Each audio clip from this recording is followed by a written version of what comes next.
अरे पन्ना धाय जो अरे पन्ना धाय जो राणा सागा के पुत्र उदय सिंह की भाईला थी। अरे उदय सिंह को अपना दूध पिलाने के कारण वह उसकी भाईला बनी। अरे पन्ना का एक पुत्र भी था।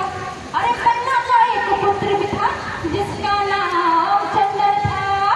अरे चंदन और राजकुमार उदय सिंह अरे चंदन और राजकुमार उदय सिंह दोनों एक साथ खेलकर बड़े हुए। लेकिन पन्ना ने कभी भी दोनों पर भेदभाव नहीं किया। जब राणा सागा की हत्या के बाद उदय सिंह की मां रानी कर्मवती ने अपने सखियों के साथ जौहर किया, तब उन्होंने ही तब पन्ना ने ही उदय सिंह की परवरिश का जिम्मा अपने हाथों में उठा लिया।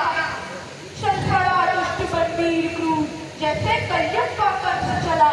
राणा सागा के कुंभा के कुल को करते निर्वंश चला।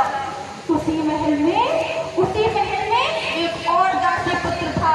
नाम था जिसका बनवीर ने राणा के कई को करके मार डाला।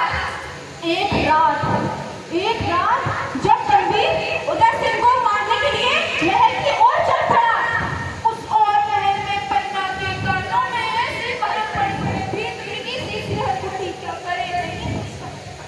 तत्क्षण मन में संकल्प उठा, बनवीर सबकी गाले भरकर स्वामी के हित में बड़ी दूंगी अपने प्राणों से भी बढ़कर। पर एक सच्चे सेवक ने उसे महल की ओर जाते हुए देख लिया और फौरन भी पन्ना को सूचना दी। पन्ना अपने कर्तव्य के प्रति सजग थी। वह खुद के परिचय करके उदय सिंह के प्राण बचाना चाहती थी। फिर देखिए उसने क्या तरकीब लगाई उदय सिंह को बचाने की। पन्ना नाई की कुंडी में झटपट राणा को सुला दिया। ऊपर झूठे पत्थर रखकर छिपा महल से पार किया। एक बांस की टोकरी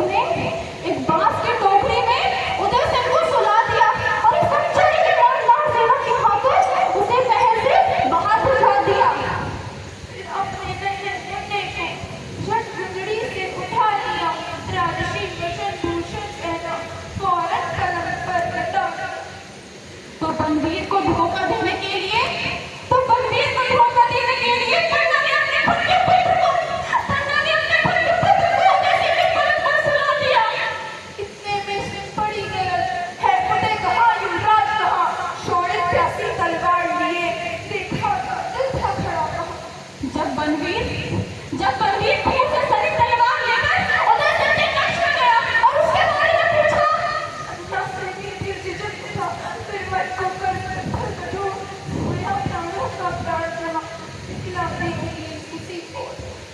पन्ना बिना झिझक किए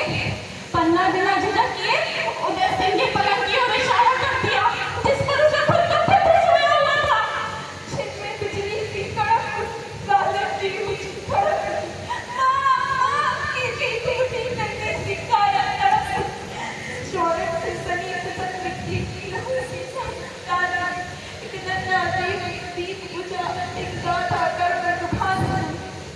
बनवीर ने पन्ना के पुत्र को उदय से समझकर मार डाला।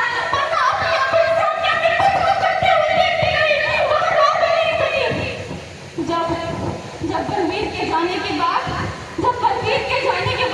पन्ना ने अपने